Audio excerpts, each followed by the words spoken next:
Welcome to the Notorious Scoundrels, a Star Wars Legion podcast bringing you the latest news, general perspective, and competitive discussion.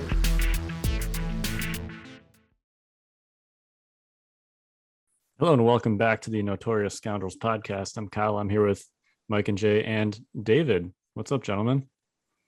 Hey. Hey, what's up? It hasn't been the four of us in such a while. This was the original four. Yep. I was behind the glass, but here we are. Yeah. We're back, baby. The OG. We're back.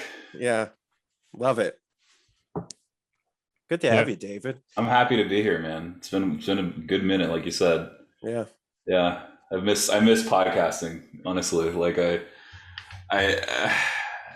I miss it, you know. I like streaming is one thing, but like being able to just like chill out and have a fun conversation about the hobby we love, it's totally different than casting. It's a different vibe altogether. Yeah, like and we got to a point, I don't know how everybody else feels, but like early on when we started the podcast, like I think we all felt like on all the time, like, okay, oh my God. But now we've kind of hit a rhythm where, I mean, we plan a little bit, but half the time we're just kind of like talking, you know, and it feels really good to just, I don't know, you're right, just have conversations about things we like. Yeah, you draw the listener in that way. Yeah, so we do have a lot to talk about today. We're going to talk some Yavin-based Team League updates. Well, David's going to talk some Yavin-based Team League updates. We'll hit that. We got MiniStravaganza coming at the end of this week, so we'll talk about that briefly. We got another upgrade teased for us, which was the Flutter Craft Bomber with that brand new Overrun keyword.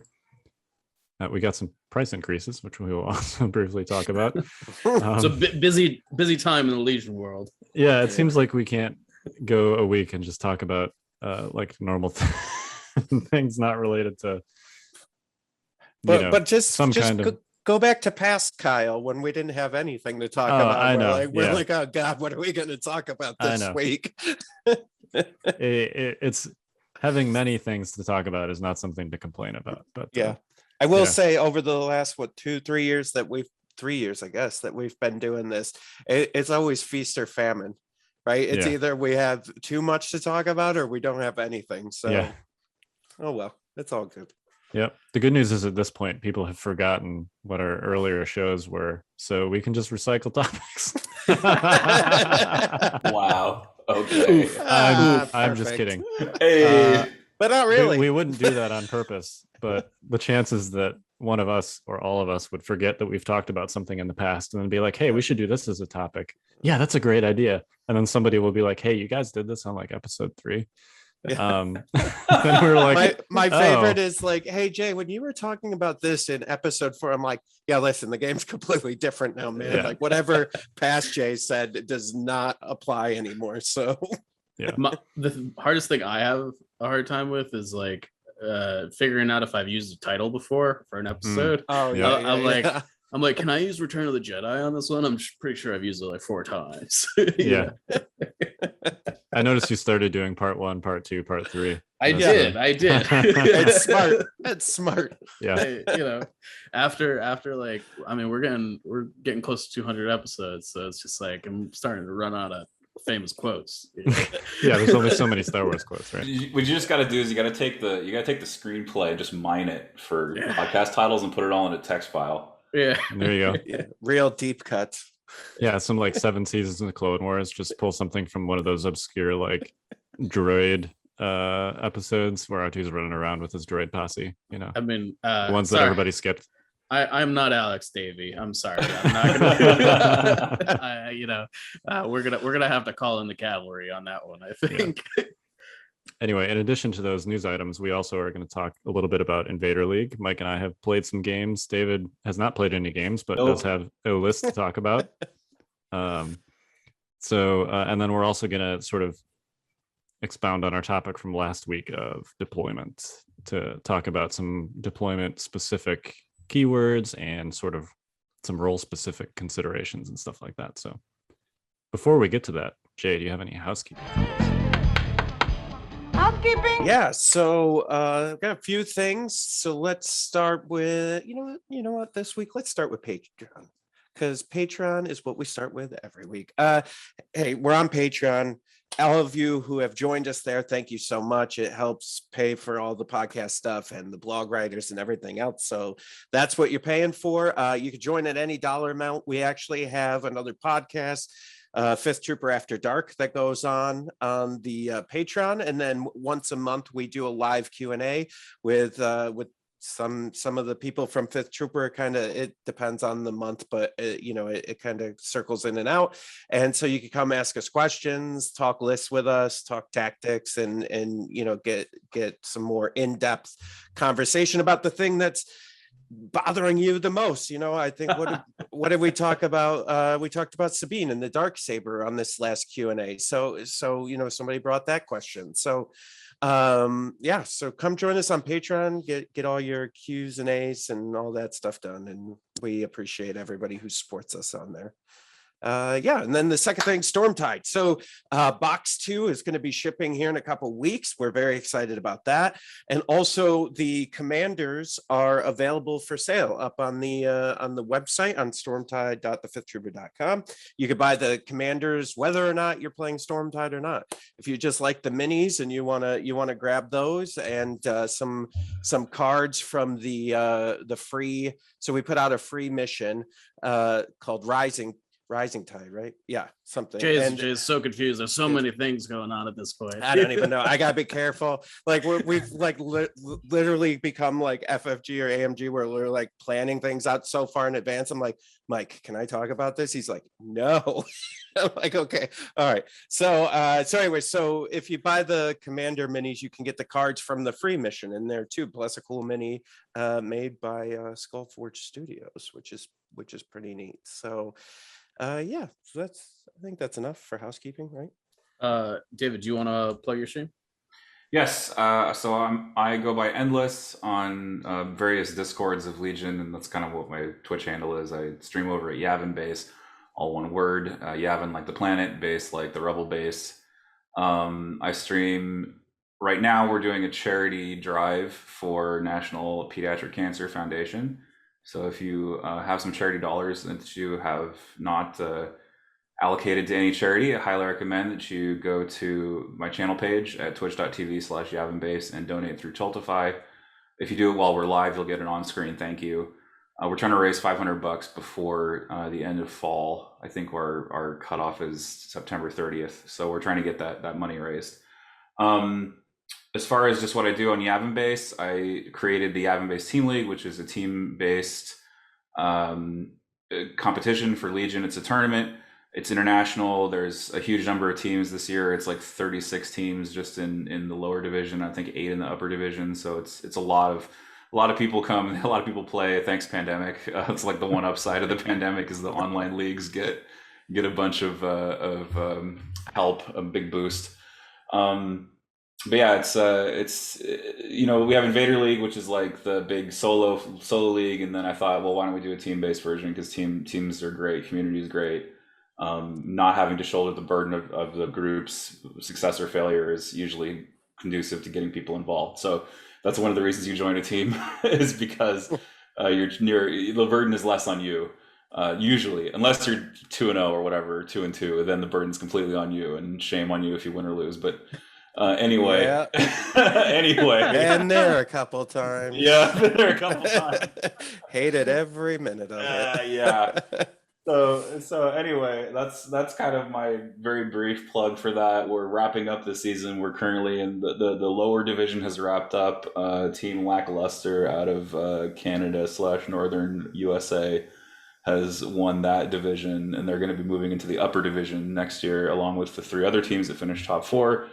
In the upper division, that is still being decided between several teams, one from Denver, Colorado, one from various parts of Germany, one from all over the United States, and then the 4th team, they're also like a various US countries team, or various US states team. Gosh, US countries, oh my God. It feels like it some days, but yes. It feels like it some days, yeah. But anyway, so that's still being worked out. They're still playing, but the underdog, Denver was considered the underdog against the Germans, and they've won their set. So they're moving on to the finals, and there's some excitement there about who will overcome. And then the other leg of that finals is the basic bits, who are they're considered like the to have the upper hand because Luke Cook is on their team.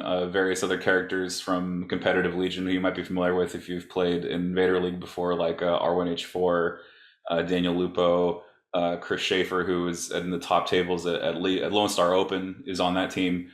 They're still playing against the Cats and Hats, who you might know as the irregular regulars, who are from the previous season champions there. So you've got the previous season's champions versus the perennial bridesmaids, but the bridesmaids are favored to win. So we'll see how that series works out there. Anyway, that's all I have to say about that. Check it out, twitch.tv/YavinBase. I'm even streaming a game tomorrow. It's going to be match point in that series I just described between the Cats, who are the Cats and Hats, and then the Biths, who are the eternal bridesmaids, who may not even make it to the top 2 this season because they're down in the series right now. Oof. Yeah, so it's going to be rough for them maybe to come back. They have to win 3 games in a row, I think, to come back. It's happened. It's happened. And they're the ones to do it too. They're the ones to do it too. Yeah, you never know. Yep. All right. Well, let's hit the news.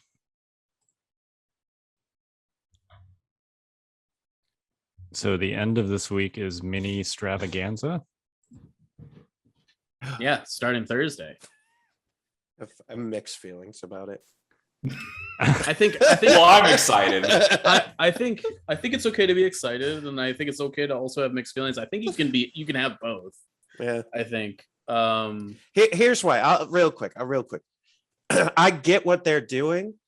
It's just a lot. Like in the it's a whole schedule, and I gotta wait. That's just a lot going on. I got a life. Like, come on. It's a extravaganza, Jay. Yeah, you don't have to watch it. You don't have to watch it. Oh, I know I don't have to. I do think like it's particularly with all the conventions being kind of down for the count, or who knows what's going on in the future with everything kind of resurging and yada yada. But it's nice to kind of have like the panels that we had at like Adepticon, and yeah. They streamed that. What was that?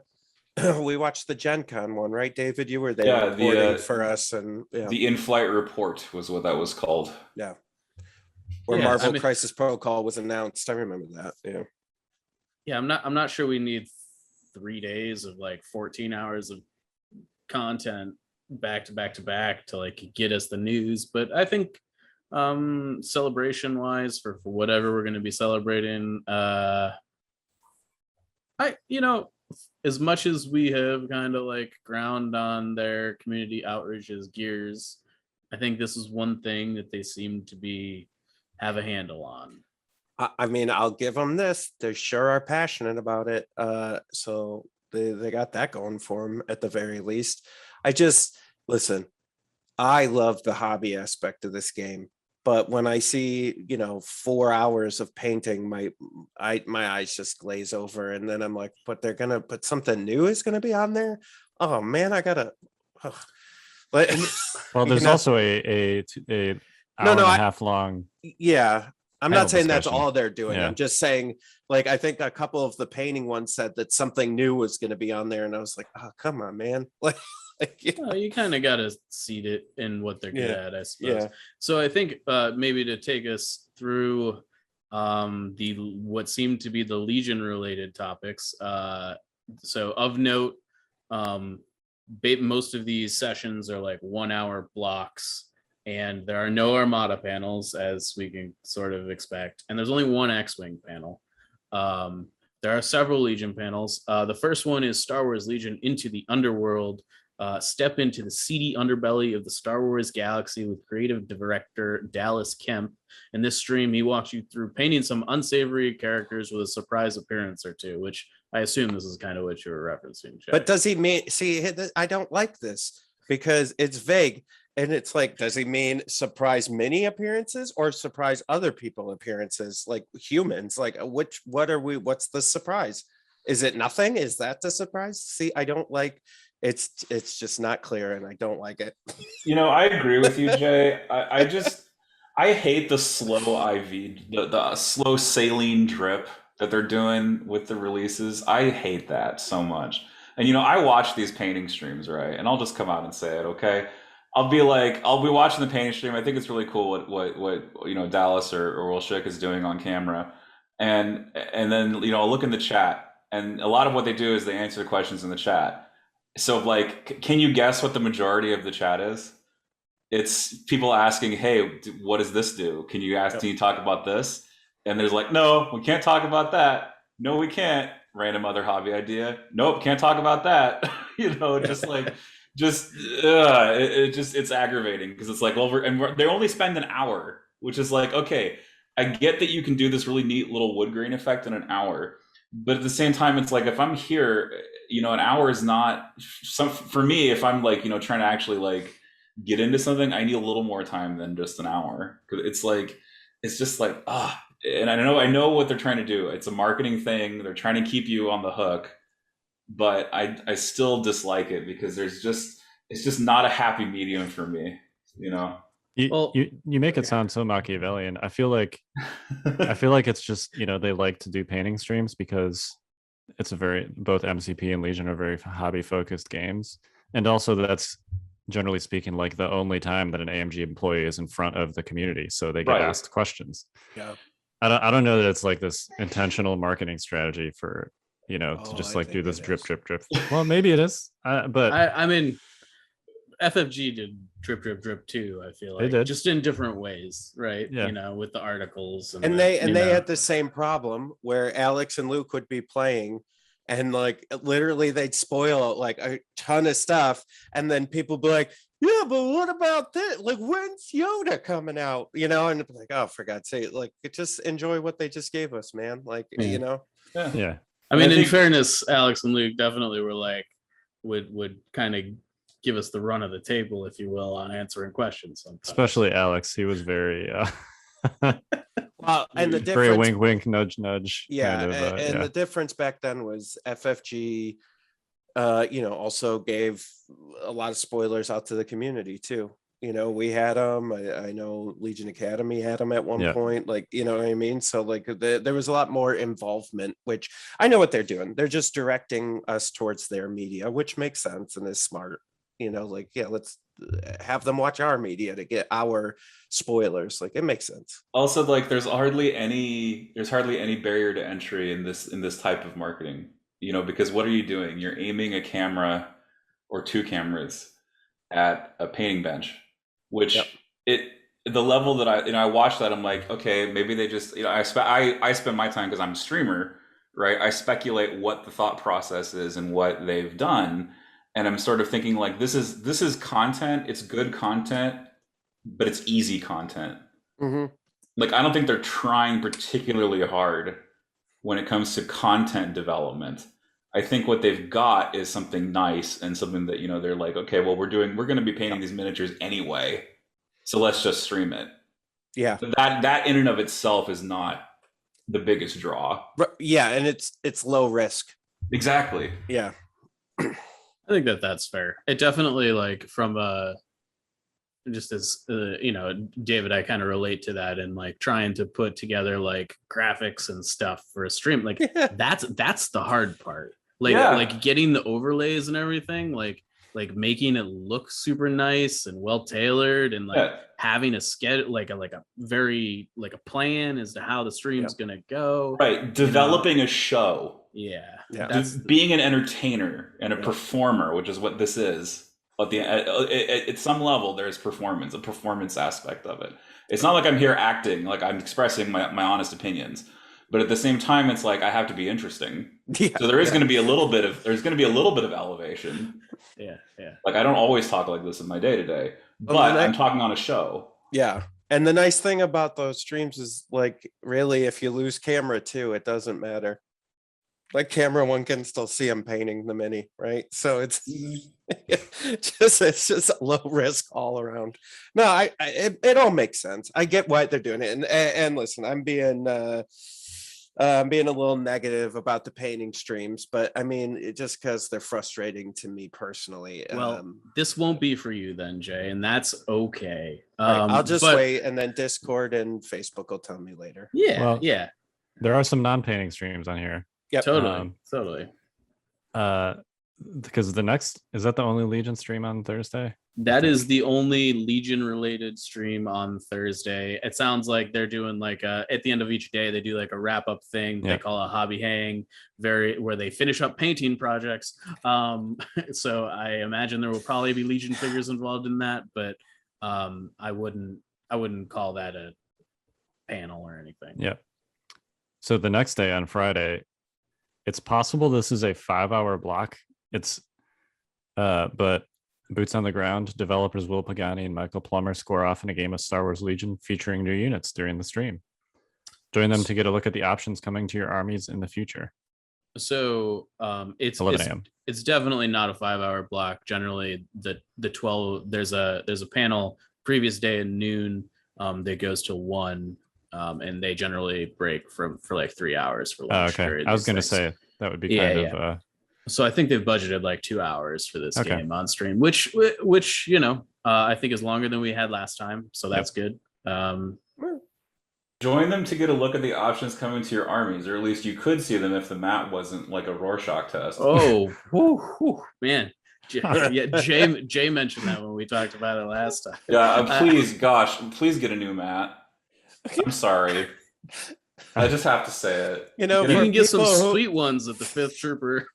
For people who paint all the time, I don't think they're going to buy those ones. Yeah, for people who paint all the time, they really don't know about contrast. Oh, all right. I mean, the minis were sweet, just to be clear. Bazinga. Like they were, and I'm not like intentionally defending these guys, but like no, listen. They were Bad Batch clones. They looked cool. Yeah, they looked cool when you could see them. Yeah, the contrast was bad.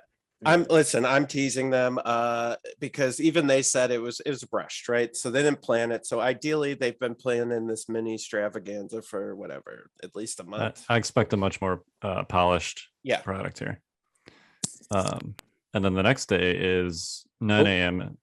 Oh, did I miss one? You did. So the same day, there is a second panel called Rolling Thunder, the Battle of Kashyyyk. And it's talking about a variety of new vehicles are rolling into Star Wars Legion, and we're going to get you battlefield ready.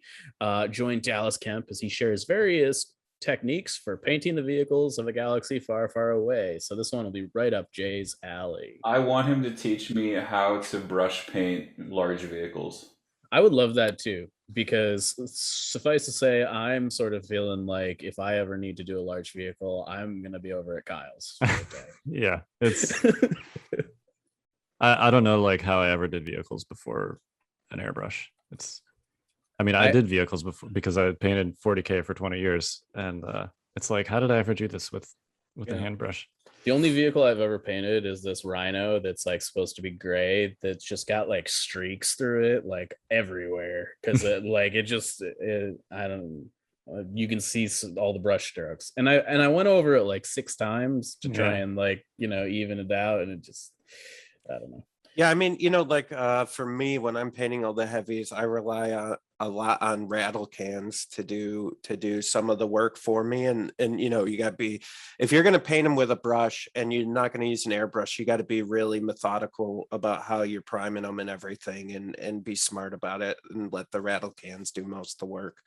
And I mean, that's how you do it. My limited understanding of brush painting is that you have to thin your paint extremely high amounts, do multiple thin coats, and really just be conscientious about piling up with your brush strokes, and like try not to retrace your steps as the paint dries, because that can lead to clumping. And there's for my Google research, it's just like, yeah, if clumps happen, like your solutions are like sand it or strip it.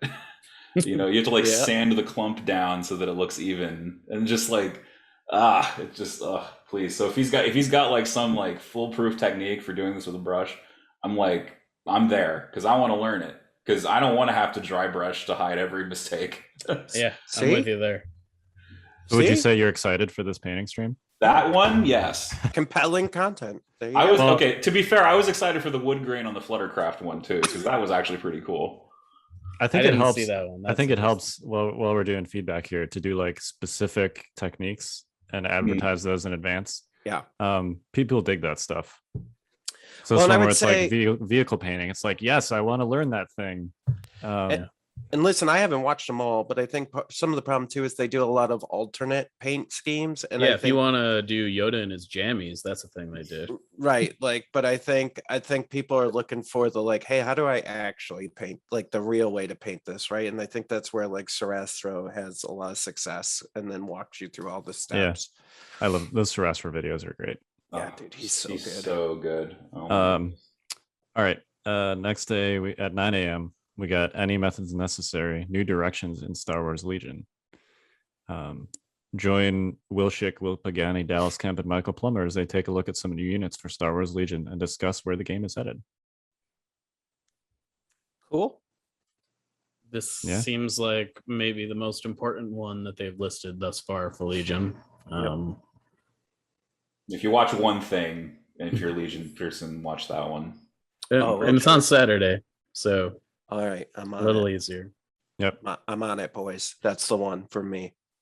Yeah. So this will be at 9 a.m. Pacific, which is what noon these days Eastern time. Yep. So, Yep. Catch that one. That one is an hour and that one is slated to be an hour and a half.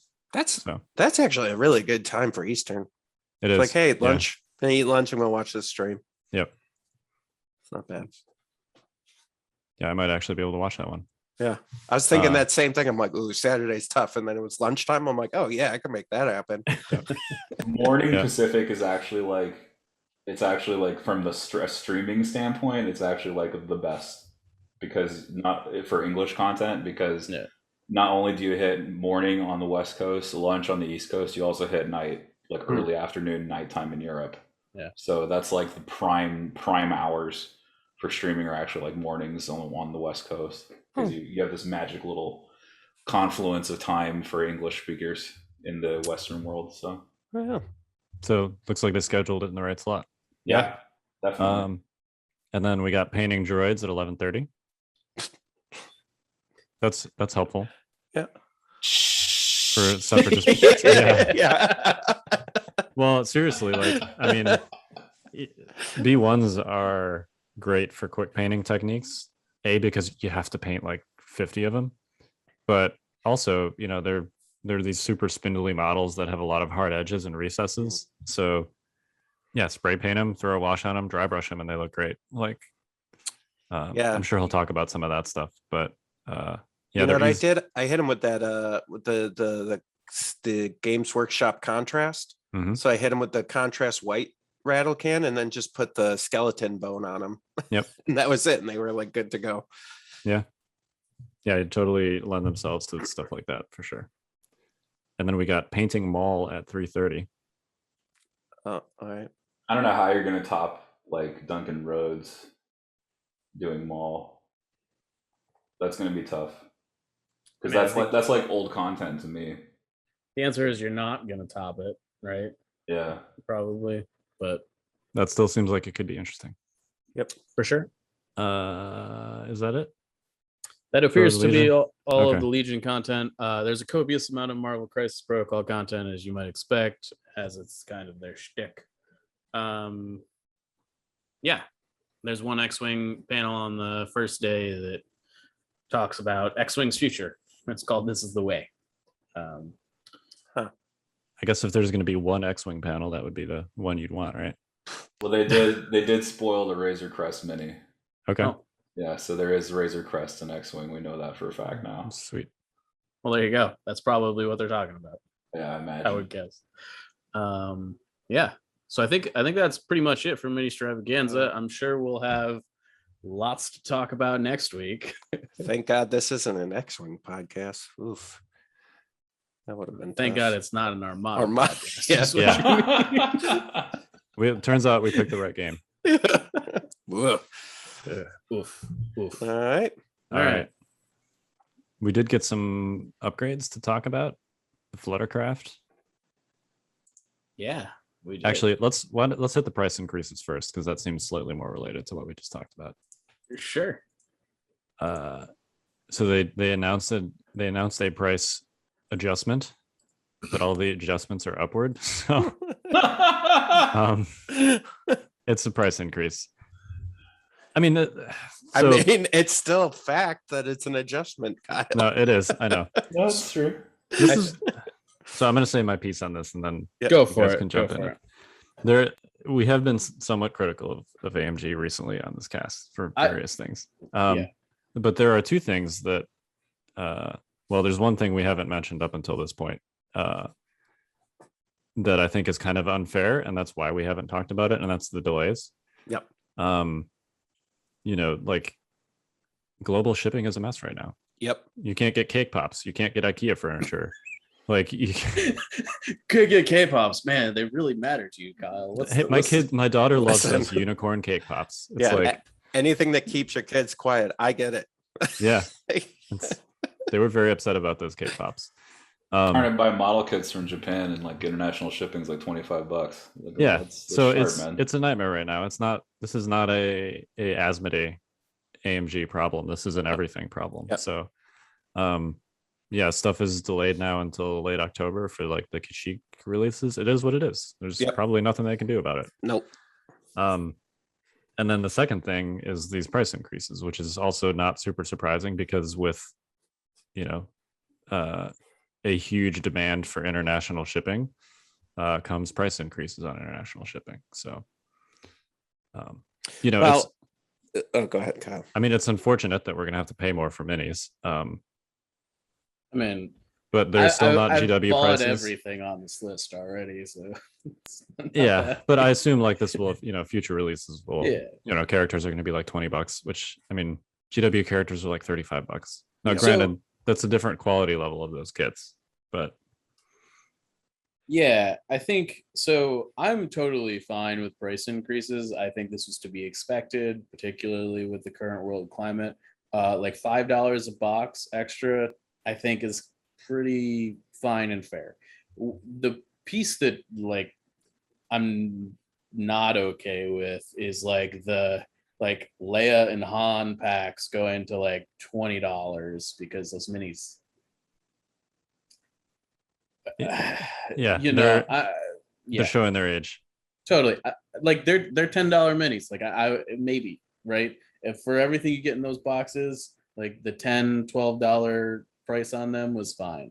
20, I don't know. Like I would pay $20-$30 for a character pack like Maul or Anakin's every time. I don't have an issue with that. Like if the sculpts are good, okay. I do want to say something to be clear that this isn't just a Legion thing. This is across the board. Asmodee. There was a bunch of price increases that they made. I mean, I don't know. Yeah, I think they were late to the price increase. I mean, you guys know, like if you've been listening to this cast or the Fifth Trooper podcast, like I've been since basically the Chinese tariffs happened. I'm like, yeah, we're gonna see a price increase. Like it's coming, and I'm surprised it took them this long. But I guess maybe just enough stuff compounded between. It's hard to get supplies for manufacturing stuff, let alone ship it and all the other stuff that comes along with it. So it's a big problem right now. Not just for this, but in every industry. I mean, look, GM is shutting down plants for the next 2 weeks on like trucks and SUVs because they can't get certain computer chips. I mean, this is the world we live in right now, so it just is. Yep, that's what it is. Yeah, no negative here. I don't blame them at all. Like I get it. The world's screwed up and it was going to find its way into our hobbies at some point. So. All right, should we talk about this NASP Bombardier? Okay. Yes, please. So this is the second heavy upgrade, or not a heavy, it's a crew gunner upgrade. Crew upgrade. I don't know what these things are called. It's a gun that goes on your Flutter Craft. Yep. It's not actually a gun, but sure. It's a weapon. Okay. How's that? Great. It's a Wookiee with grenades. Yeah, so it's a Wookiee with grenades. This seems kind of ineffective by the standards of like, bombs. I mean, it's literally like a Wookiee throwing grenades out of a flutter. Can you imagine like a Black Hawk helicopter flying overhead with some dude just chucking grenades out of it?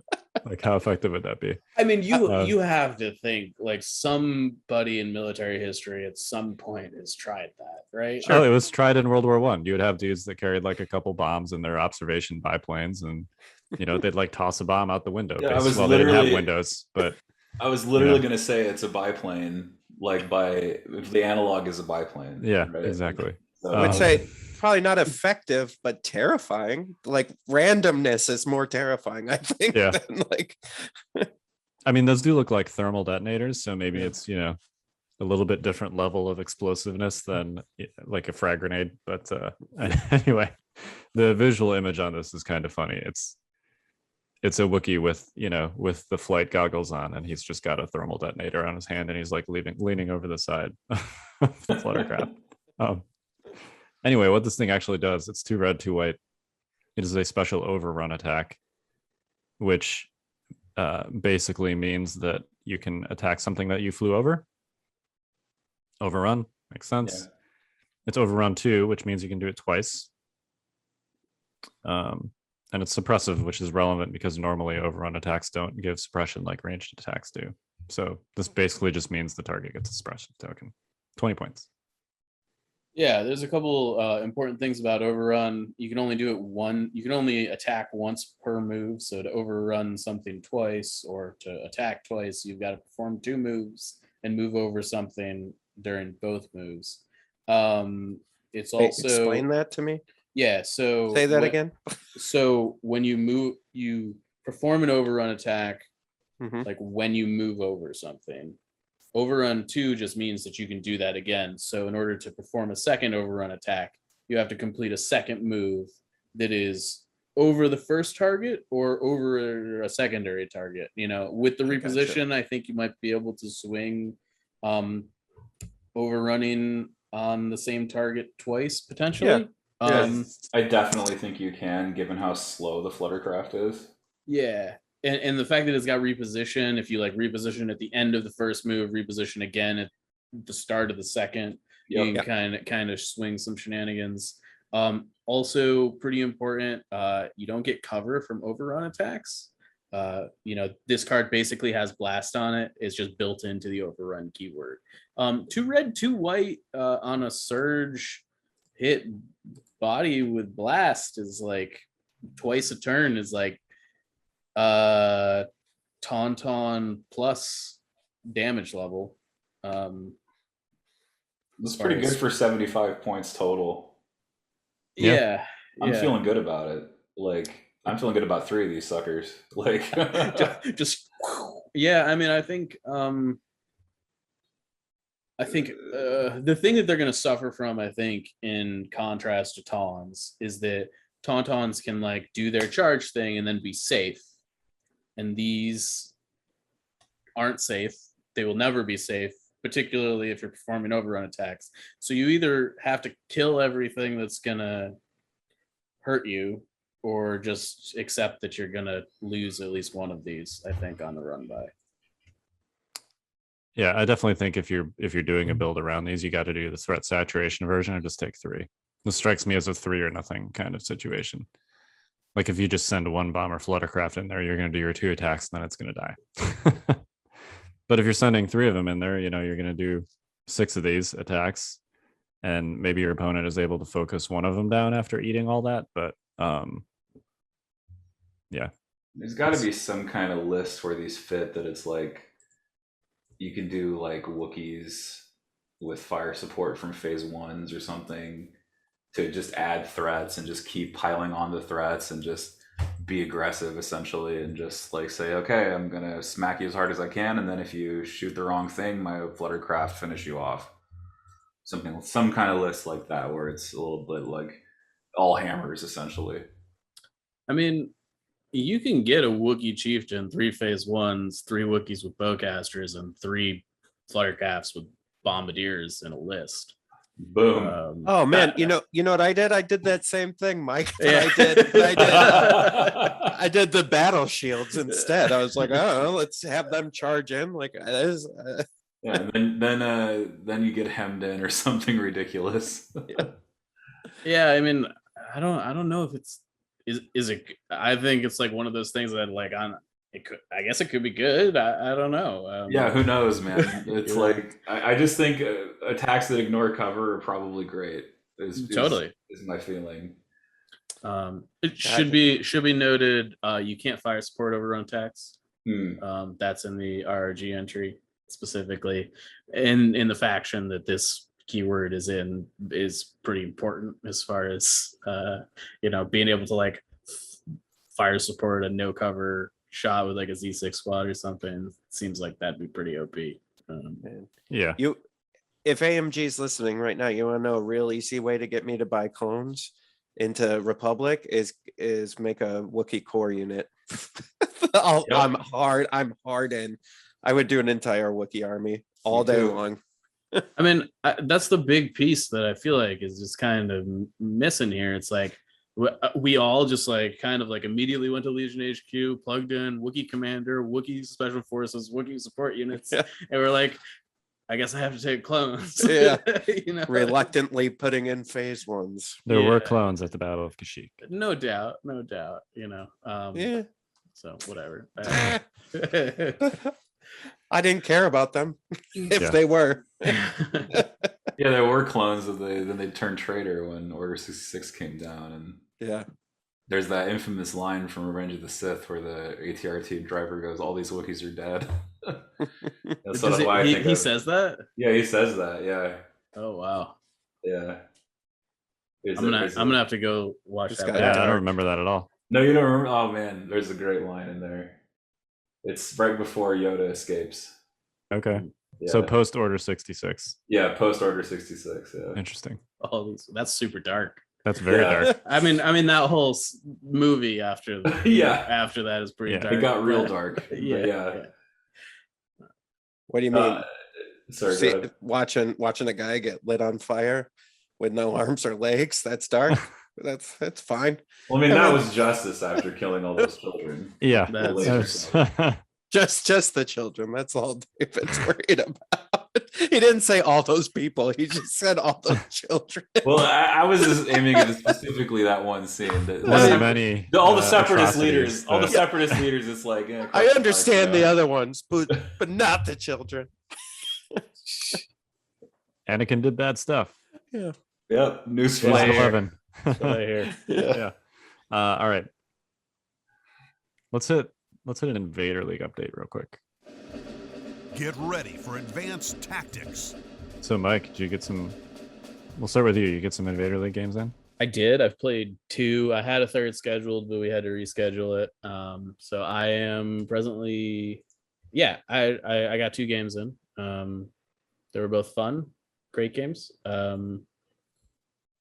And against lists that I definitely am a little bit more uncomfortable playing against, particularly when I'm playing something I'm not as used to. So,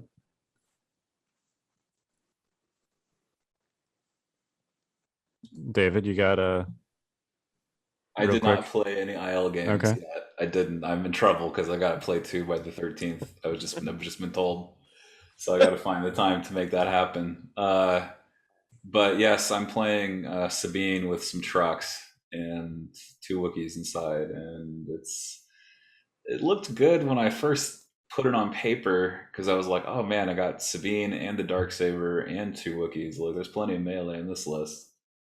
But it kind of like as soon as the Wookiees get shot, it kind of falls apart. So, I may have regret. I'm going up against a lot of droids, which is my number 1 regret, but not traditional droid lists, not like 13 activation stabs or something like that.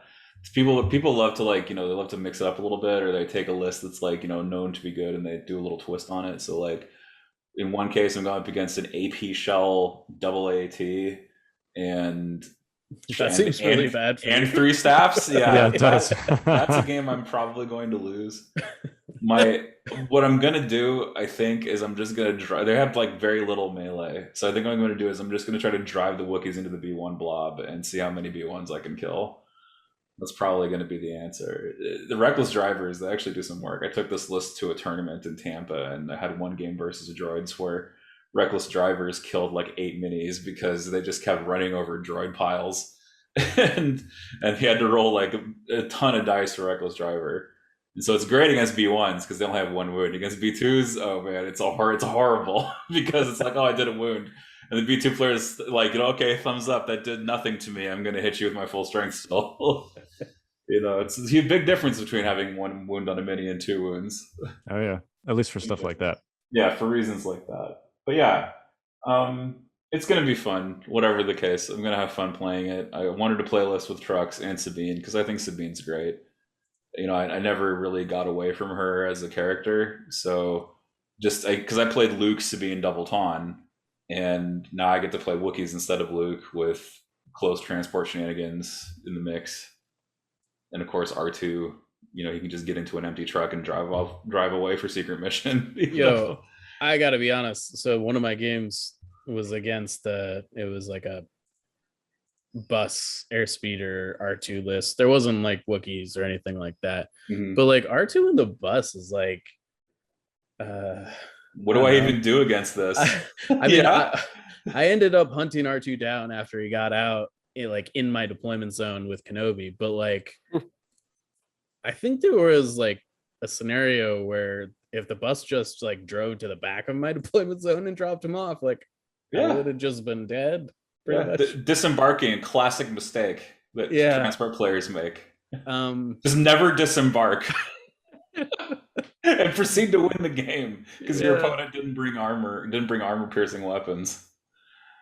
Yeah, it's tough. I mean, I do have an RPS and some arcs in my list. I was able to kill the bus, but it was just like I think he could have dropped R2 behind a line of sight blocker in like the back corner of my deployment zone, and like we were playing VAPs. Like, what was I gonna do? Like run away from my VAPs to go, He figured out what the abuse was, but he didn't abuse it hard enough. Yeah. So I think I got a little bit lucky there, but those buses are scary, man. I definitely felt like I didn't bring enough impact, and I wanted a second RPS is what I wanted. So I mean, David, how do you feel about the gun? I know I saw that on your list. You didn't have any guns, and I've actually done like a 180 on this. I feel like you need a gun on that thing. I wish I could fit it. Okay. I truly wish I could have fit any gun, like even the crit gun. Sure. Because then the aim, if I roll the triple aim, I don't have to put it on Sabine. I can put it on the bus. Yep. And then if my buses have, if my buses are more threat than just because like run you over is a threat, but it's not enough of a threat against certain lists. So if I have the gun and the run you over, then it's like ignore my bus at your peril. Yeah. Right. Because I'm gonna they'll pass the buses with 2 guns will pass aims to each other. So they'll have at least 1 aim, if not 2, to shoot their out of cover gunshot. So there's like some great combo there that I missed out on because I chose to bring the Darksaber in a bid. I could have just dropped the Darksaber, maybe taken my Gonk droids off, because Gonk is like if people bring impact, Gonk starts to get a little questionable because of the way that impact and shields work. Because your shield might get completely bypassed by impact weaponry that doesn't roll natural crits. And so it's like, I thought about dropping the Gonk droids just to make them cheap. But I like having the onboard comms with perfect order control. I like having the Darksaber on Sabine because you can go toe-to-toe in melee with something. She's like not stuck in melee suddenly. And of course, Dauntless is clutch as hell. If someone tries to suppress you, you're just like, nope, I ignore it. And then I play my 2-pip and recover for free. So if I could, I think in the future, I would just bring double big guns and just abuse. Just again, it's like I have the abusable thing, but I'm not abusing it hard enough.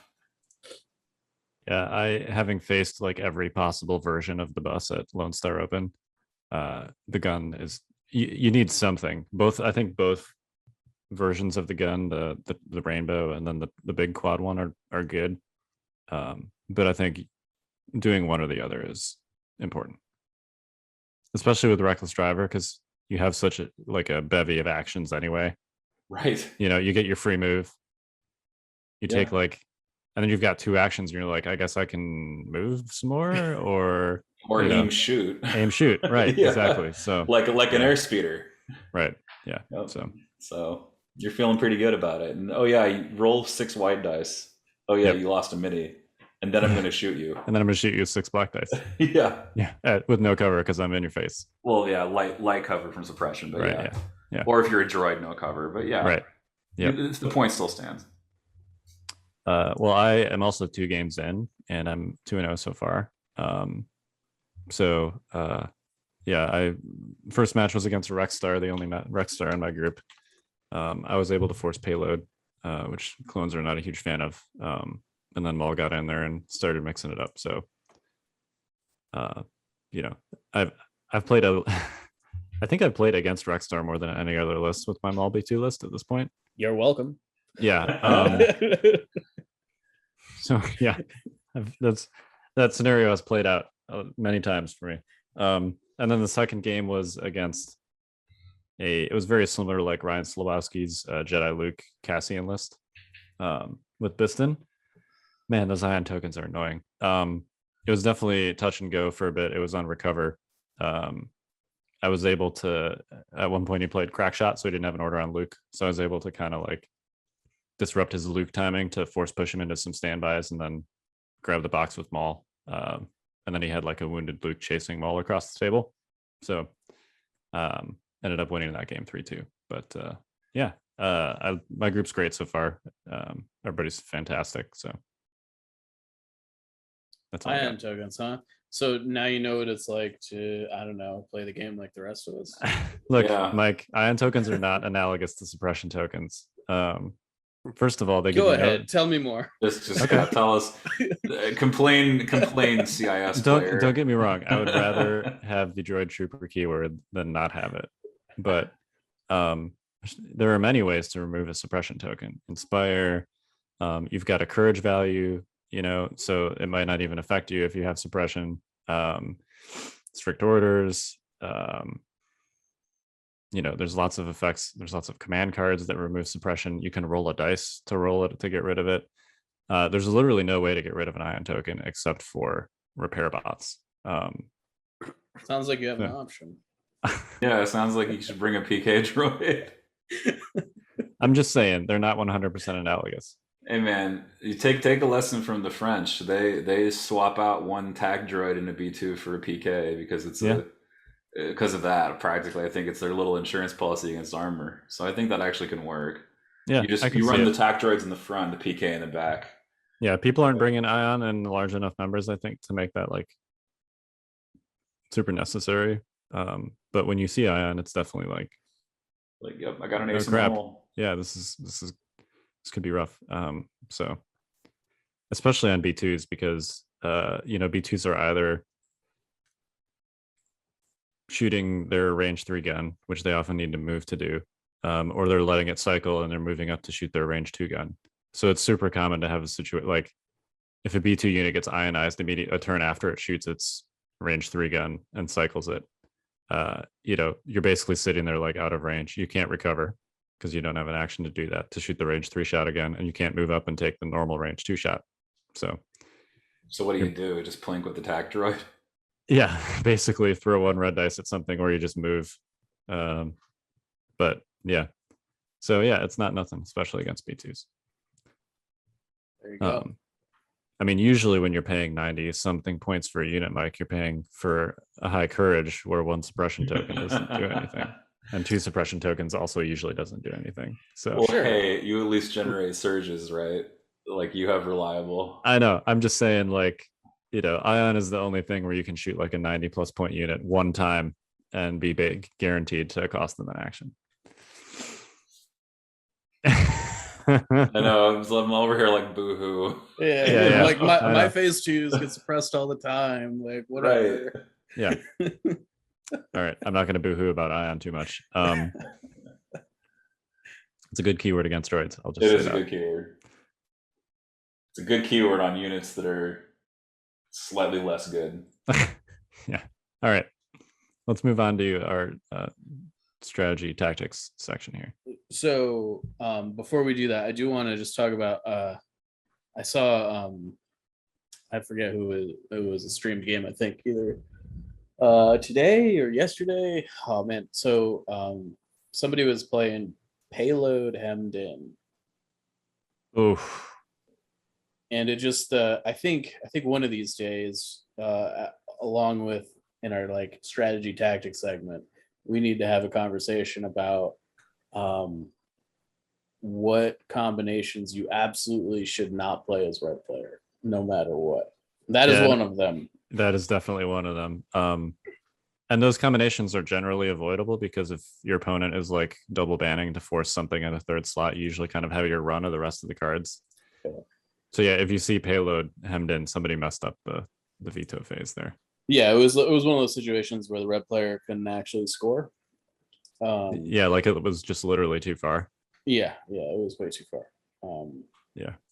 So there's a couple scenarios like that, and Yep. I think it would be good that not today, but in the future, I think we definitely should hit that topic. It's top of mind right now, so I wanted to bring it up. Yep. Yeah, that's a good one because there's more than just that combination. There's some others too. There's several. Yeah. All right, let's hit deployment. It's time for Legion 101. Classes in So session. last week we talked about basically like objective specific deployment considerations. This week we're going to just sort of briefly hit some keyword specific deployment considerations and then some role specific deployment considerations. So the first keyword I got on my list here is infiltrate. Yeah, this is a game changer, right? Not on a ton of units, I guess. What Pathfinders, ISF, Maul, Vader. Yeah, conditionally on Maul, Vader, Padme. Covert Ops is on a few. I guess Iden, Jin. Lando's got it, right? He does. Cassian. As Cassian. well as Cassian. So there's definitely, I mean, we just named off like 10, but that's pretty much the list. But it's not that common, right? Particularly, I feel like in a competitive environment. But I think it's important to understand what infiltrate can do for you and what you can do against it, right? And I think the biggest thing when you're using infiltrate is that you should always infiltrate behind a line of sight blocker. Like always, maybe not always, but like 95% of the time. Yes. Agree. Yeah, that was a big, it doesn't, I mean, it happens sometimes, but that was a big thing when Jin and Pathfinders came out, right? Like people were just dropping them in the middle of the board. And it was like, all right, I'm just going to shoot them. So that was, it took a while for everybody to learn that lesson, but we got there. I can start on the center box and then I'll move it once and then die. Yeah. And in some cases, like that's okay and reasonable. There are some situations where like you can infiltrate on the center blocks with like ISF and then like new ways to motivate them out of there or something, right? There are things you can do, but you definitely have to. It's not just something that's going to be like, oh, this came up. It's like you have to have planned in advance for this situation. Yeah, and even if you're trying an alpha strike where you say, for example, you have like an Iden ISF tactical strike list, the reason that that's a functional alpha strike is because tactical strike gives you steady. So you can infiltrate safely behind that line of sight blocker and then do like a peekaboo, move out, take your shots, and then move back into safety. Because what you definitely don't want to do with infiltrate is just gift your opponent units at the start of the game. That goes with the defending player too, but we're going to get to that in a second. Yep. Totally. I think as far as like, we've had conversations about infiltrate a lot. I think I forget. I think it was Kyle that brought this up. It's like you should sort of view infiltrate in a lot of scenarios as like Scout 3, like as far as like how it works. Like you shouldn't be like trying to like infiltrate next to their deployment zone unless you feel really confident and know what you're doing. And I just like that. You really got to hit that, I think, and understand that you can't gamble with infiltrate. You're going to lose every time. I mean, you can, but there are extremely rare and specific situations where you want to do that. Yeah. The other thing besides location with infiltrate is timing. You basically want to drop them first or last. I don't feel like there's really that much of an in between. If you're dropping them first, it generally means you have like a very specific spot in mind for them that you don't want your opponent to hedge. And then just generally dropping them last has a lot of advantages. You're hiding information from your opponent. So until your infiltrate unit is on the table, every time your opponent deploys something, they have to kind of plan for like every possible hypothetical location of your infiltrating unit, which restricts their deployment options usually, especially like putting units on flanks and stuff is a little bit dangerous if your opponent has infiltrating units. And then of course you also get to see where your opponent puts their dangerous units. So, you know, there are a lot of units in particular that can kind of get around those line of sight blockers pretty easily. So if your opponent has like scouting party, or they have speeders, or they have their own infiltrators, it might not necessarily be safe to just do like a first drop infiltrate behind a line of sight blocker, because your opponent might have units that can kind of just bypass it on the first turn, and then you still lose your unit anyway, even though they're behind the line of sight blocker. So yeah, I think it's in like using them more as just like a monkey wrench. Like I really like that, right? Like, you know, when you do the infiltrate, it's just kind of making your opponent question how they're going to approach whatever the objective is, or whatever, you know, the movement they were going to make, right? And that's what the infiltrators really are designed to do.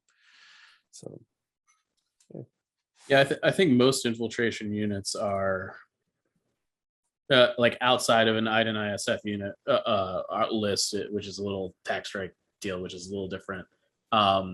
It's more about projecting threat, right?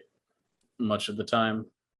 To your point, Shay, and I think, you know, the more it sometimes just being able to say I can do this, as opposed to like actually doing it, is enough to change the game substantially. So. Yeah. Your opponent like has to imagine what you could do. Yeah. And then you have like this, you just have this thing that you hold over him. So like, especially when you add activate as well, like say you have an 11 activation Cassian, right? Your opponent deploys all this stuff, and then it's like, well, you had to deploy thinking that I could deploy Cassian in sniper mode potentially to like say hi to strike team, or that, you know, you thought I could deploy him over here, so you had to like alter your deployment to scoot me away, so that I couldn't do this one strong move that you thought I could do. There's a lot of that sort of like you kind of get in your opponent's head a little bit. As red, you know, or as the other player, I mean, you have to like think about all those combinations that your opponent can do, even if you're not thinking about it, because you know you never know when your opponent sees that move. You know, maybe they weren't thinking about something, and then like as you deploy, they're like, oh, he left this open, now I can put my infiltrator there. Yeah. And that's really the strength, I think, overall. yeah, it definitely takes some practice. I think like when Jin and Pathfinders first came out, it was probably 6 or 7 games of using them before I felt like I had some degree of competence to my infiltrating decisions. So, all right, scouting party is the next keyword on my list here. I'm gonna be honest. Moving from Rex to Kenobi, this is probably the biggest thing I miss. Like Rex is great, Take That Clankers is great, Call Me Captain is great, but the thing that I feel like every game I'm like damn, I really wish I had Scouting Party. It's like, it just so it saves you actions at the beginning of the game, right? Like it's 2 speed 2 moves most of the time. I mean, it's only on Rex, so it's always 2 speed 2 moves basically. And it allows you to set up like turn 1 fire supports, and the amount of times that I've like caught an unprepared opponent with like, I'm going to scout up my Z6 squad and my 5 squad. They're both going to get orders on turn 1. I'm going to play ambush, and then I'm going to like pull somebody out of the bag and fire support into this unit that they were not ready for. Has won me a lot of games. It's a super strong ability. I think one of the things that, like, on its face, I think is you kind of have to think about it as it kind of empties the clone deployment zone and allows you to ball up a lot better, is one of the things that I've found. Is like a lot of times as a clone player, there's like a circle that's like 4 inches in radius from a given point that you want to put like your whole army in. And without scouting party, that's really hard to do. Because basically what you do is you scout up and then you put units that you deployed where the units that scouted were. So it just frees up a ton of room in your deployment zone. There's just so many tactical options with this. The amount of times that I've like popped a Bane token with scouting party, like the first few times Kyle played Bane against me, he would like put a Bane token like range 2 away from, well, maybe not range 2, but close enough that I would like scouting party and like cohere dude forward and like pop the Bane token in deployment. There's just like weird things you can do with it like that. Yeah, I stopped putting Cad Bane himself anywhere near a deployment zone when I'm playing against Rex. Learned that lesson pretty quickly. So yeah, that's not so great. Yeah. No, it's just super flexible. It's decidedly not the same as just having like 2 units with Scout 2, because you get to add Scout 2 to 2 units after those units have deployed, and you get to do it on 2 units of your choice, right? Yeah. So there's a lot of flexibility and also kind of like deception involved in it, because you're not just deploying 2 units and then moving them, you're redeploying 2 units basically. So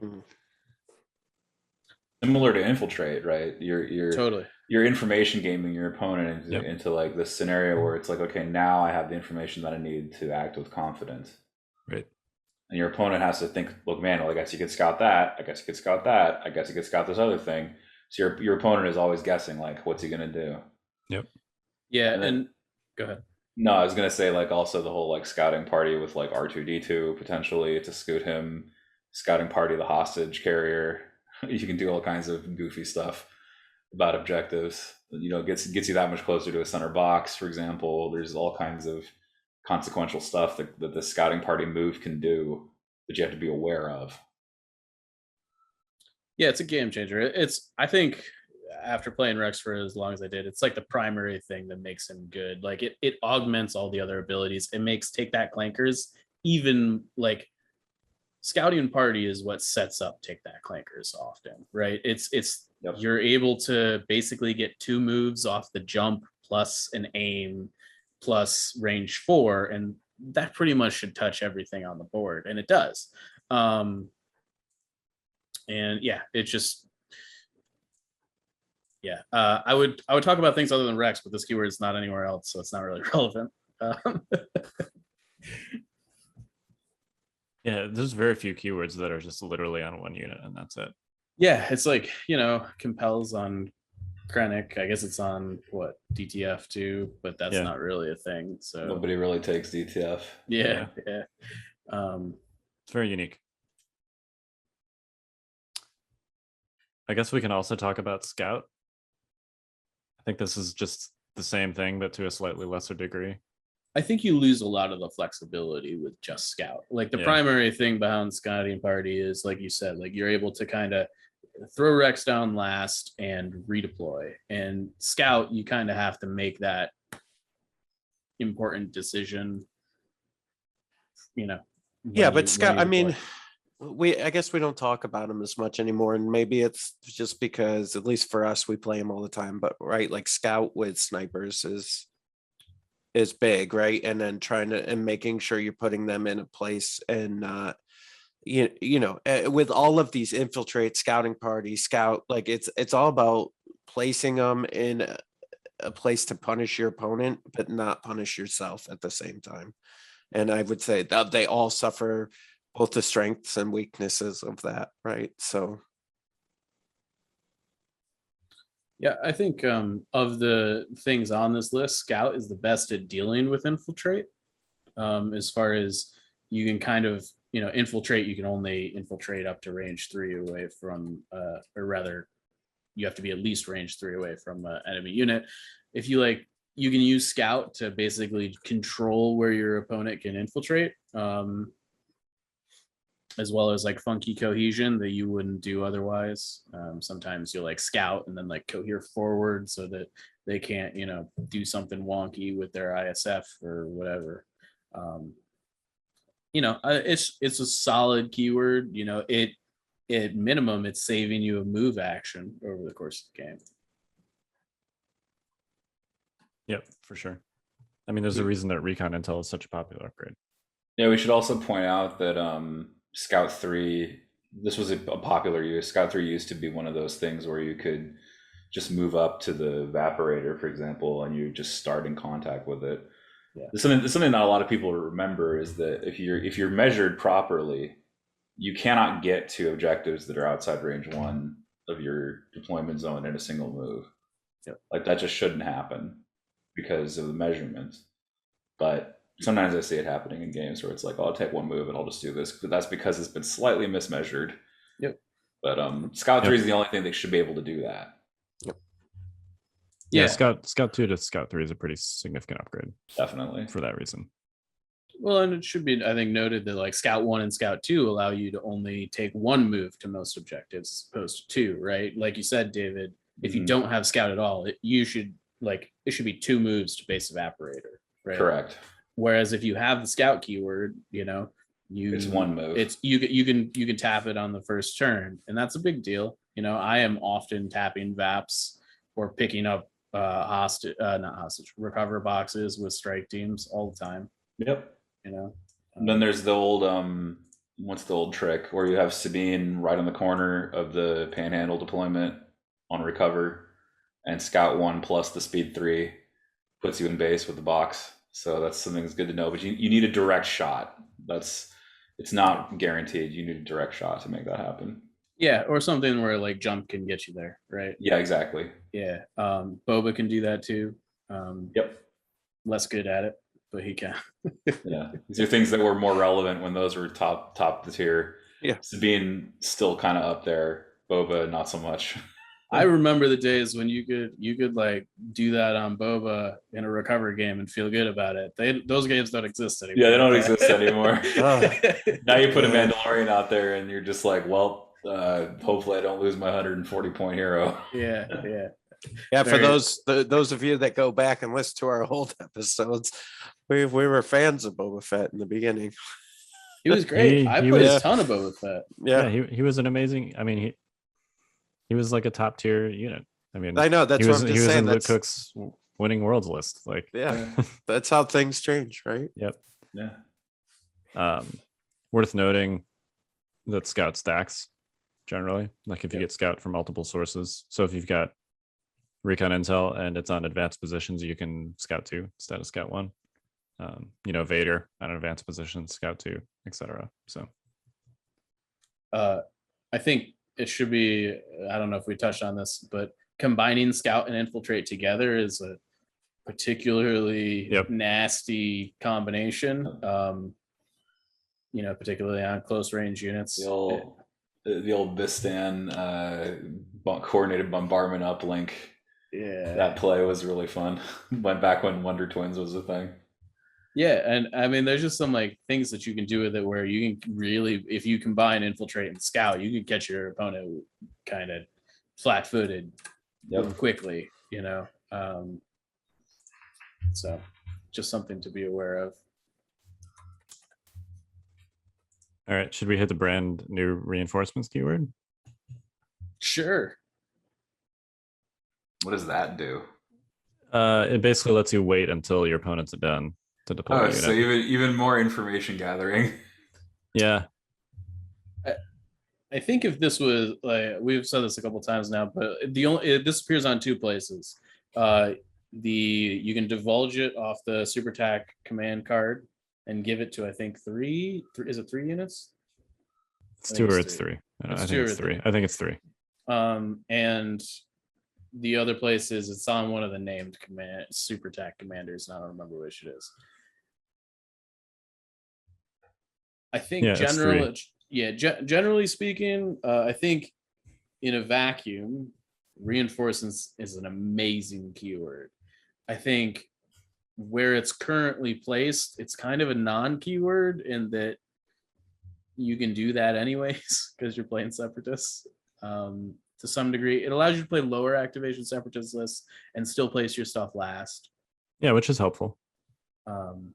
Yeah, I think I think you'll see this most on strike teams, BX strike teams, because those are the things you're kind of slightly more likely to have in a lower activation droid list that you want to actually take advantage of this with. So yeah. So you're saying it's a little bit of a non-bow right now, just a little bit where it's currently positioned. It's a great keyword. Yeah, I imagine. I mean, the amount of people that I hear like harp on like the darkness descends, Vader deploys last thing,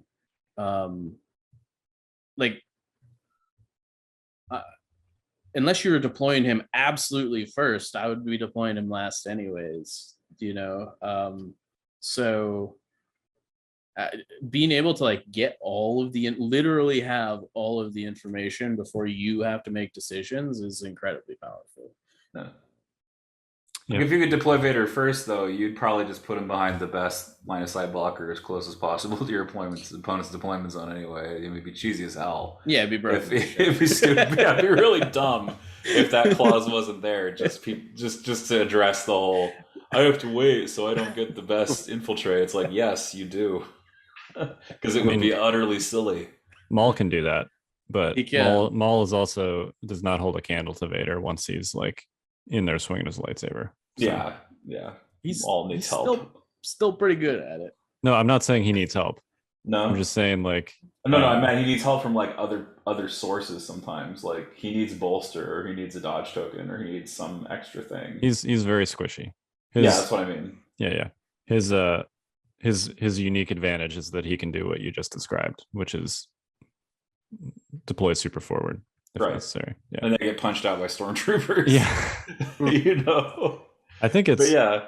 I think every time I've had Maul die, almost every time it's been punching. He's been punched to death.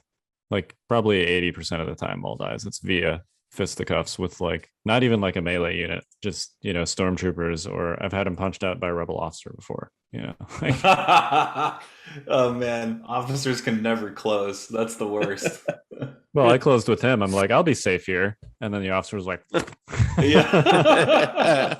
Officer's like, lights out, buddy. Yeah. Bam. Yeah, that's exactly what happened. Anyway, bombs is a item on here. Units with bombs. I guess that would be Sabs, Sabine, and or Bosk. Yeah, I put this on the list just because I do think that if your opponent's armies, this is specifically if your opponent has units with basically area attacks, your deployment I think changes a little bit, or probably should. You definitely lists that need to worry about this the most are probably clones and droids, right? They tend to clump the most.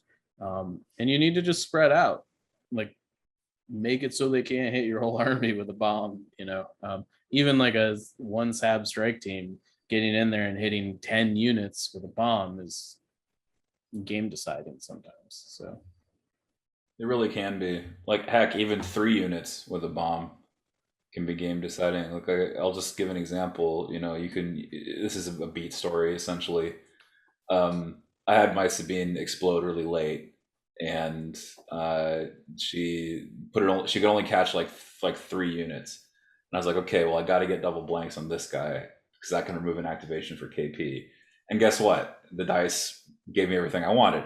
So it's in a sense, it's a good beat, but you have to be like aware of this, aware that these beats can happen. And it's just like you say, Mike, spreading out is important, but sometimes just the very fact of like what you have to do, sometimes you just end up punished by the fact that you played droids or the fact that you played clones. It's just part of the faction, you know. And even if 3 units get hit, it can still be game deciding.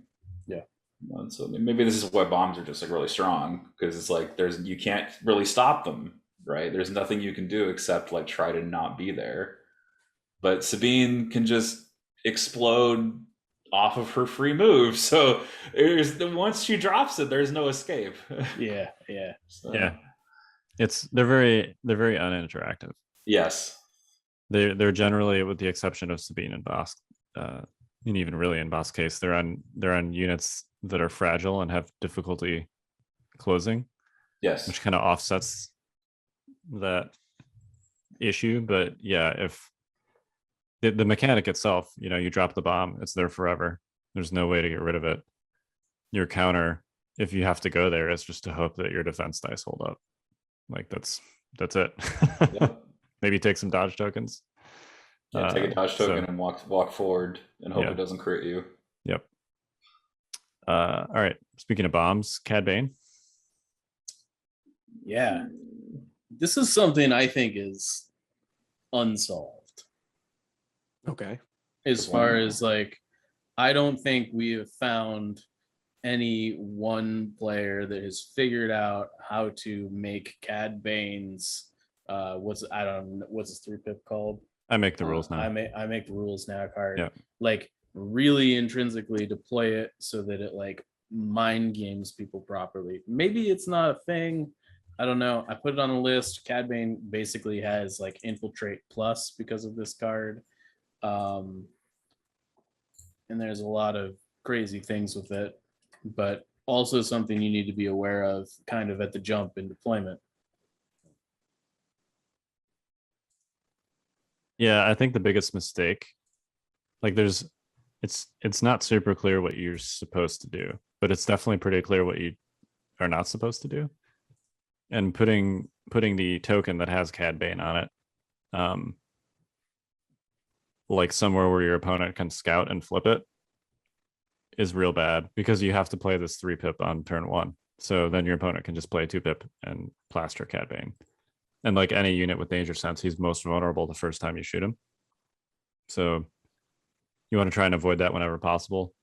My rule of thumb with Bane tokens is to just not be too cheeky with Bane's location. Like if you want to have like 2 possible areas where it's like behind a line of sight blocker in a safe spot and you're trying to hide where he is, you know, use the Bane token and then use the nothing token as the other one, and then just put the bomb somewhere obvious. Like, okay, fine, whatever. The bomb is nothing really to count on for like killing a unit, because your opponent has to walk into it. So yeah, I would just wouldn't get too cheeky with it. The most important token is the one where Cad Bane shows up, and you should generally follow the same rules for infiltrating. There is your most important rule is that you don't want to have him die on the first turn, so put it somewhere relatively safe. If you're playing like a game of recover and you want to get silly and just put all the Bane tokens next to the box, I guess you could do that. But you know, you got to be super careful, because it's, if your opponent can contact those on the first turn and flip Bane over, then you could be in trouble and you could just lose him. So yeah, just keep that in mind. Be cautious, I guess, is the shorthand advice here, and don't try and get too cheeky with the tokens.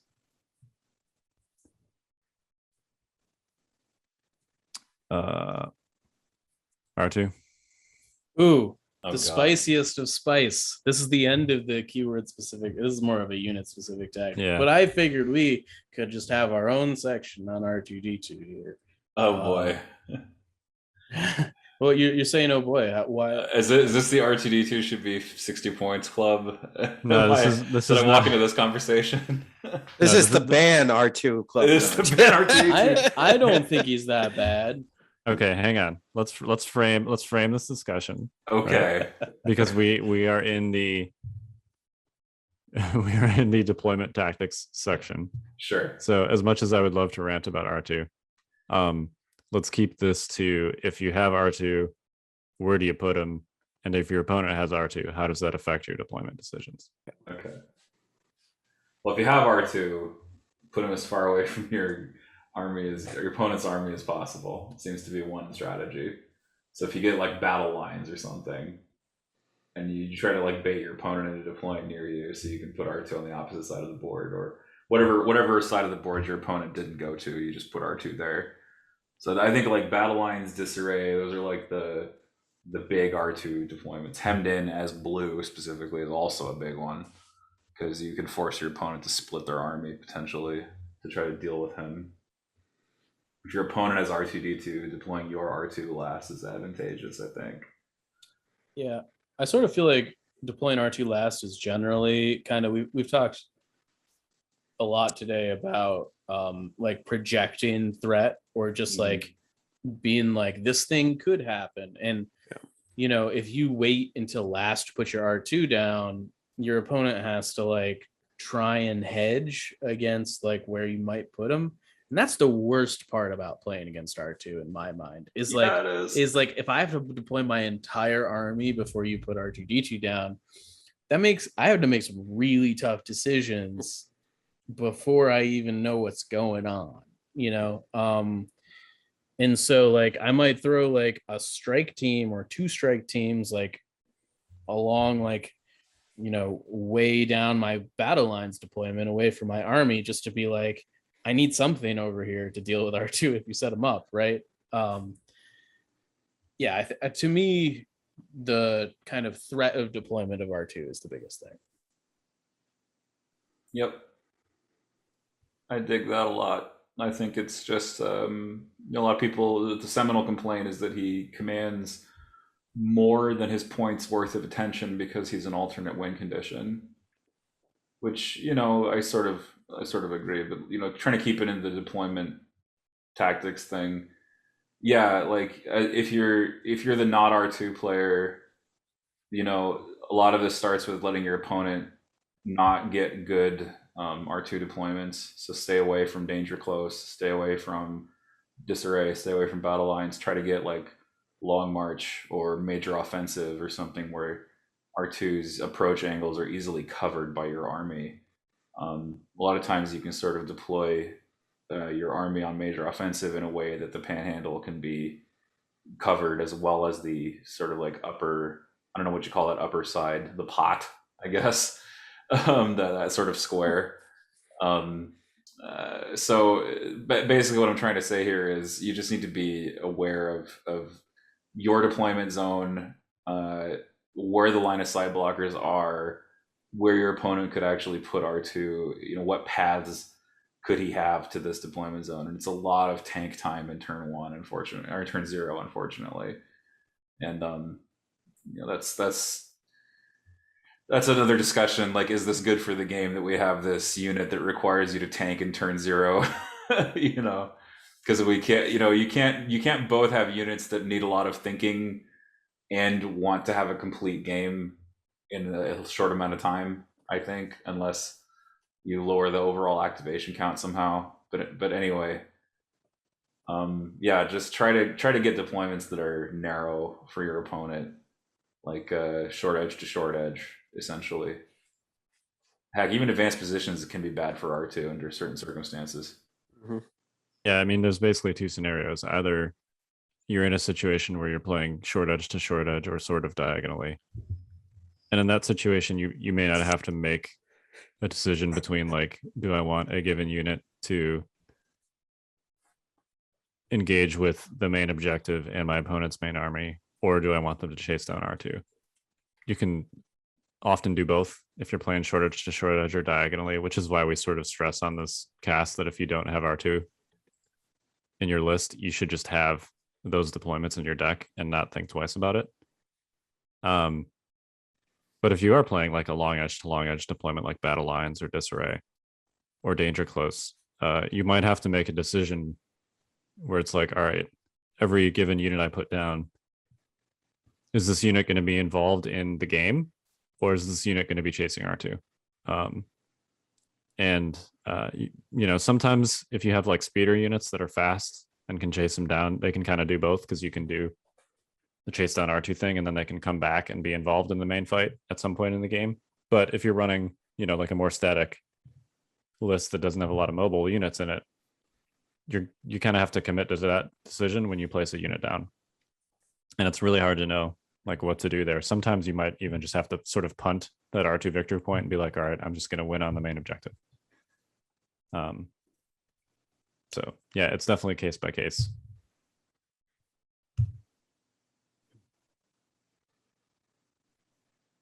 Anybody got any more on R2? Yeah. Nah. Yeah. Nah. All right. So we do have role specific considerations on this list. I think we should punt that to next week, because I feel like that could be a lengthy, completely separate topic. Yeah, sure. I think next week's gonna also be just a pretty lengthy cast. Yeah. Hopefully, with MiniStravaganza and everything kind of debriefing going on. Hopefully we'll get sweet new reveals and all that jazz, but we'll see. My hopes are high, but I'm prepared to be disappointed. Watch it just be a restock of Boba Fett with the curved peg instead of the straight clear peg, and that's it. I wouldn't hate that, but I also like that's more than Armada got, so okay. Yeah, I know. Chose the right game. Yeah. All right. Any final thoughts, gentlemen? Twitch.tv/YavinBase. Watch it. You won't be disappointed. Yeah, finals soonish. YavinBase on YouTube. Yeah. Check it out. Do it. Star Open Games. Yep. Yeah, go check out David's stuff. Are you streaming any other live events coming up here? Yes. It's not completely confirmed. Okay. I will be present. Maybe. I will be present at SoCal Open. Whether I stream it is not yet decided. Sure. Noted. Yeah. Stay tuned. Go check tuned. out Yavin Base on Twitch, and I'm sure you'll know. You will know. Yeah, you'll find it out. will be announced many times if I am covering SoCal or not. Perfect. All right. Awesome. Yeah. Well, watch Mini-Stravaganza this weekend. Yep. And stay fresh. Sorry, I'm totally out of order here. You are. We are What's the happening? Notorious Scoundrels. I'm Kyle. I'm Mike. Jay? And I'm David, or I There was you go. one. Yes, you were. I was waiting for you to get in there. Thanks. You still are, buddy. Oh, You thanks. still are. Appreciate it. I would have worn my shirt, but my infant son spit up all over it. Oh. Oh. Yeah, I know what that's like. You I know. still go to work sometimes, and I'll have like yogurt or oatmeal or something on my dress shirt for work and just not be aware of it. And my coworker will look at me funny, and I'll be like, "What?" Yeah. Anyway, dad life. #dad life. Stay fresh, cheese bags.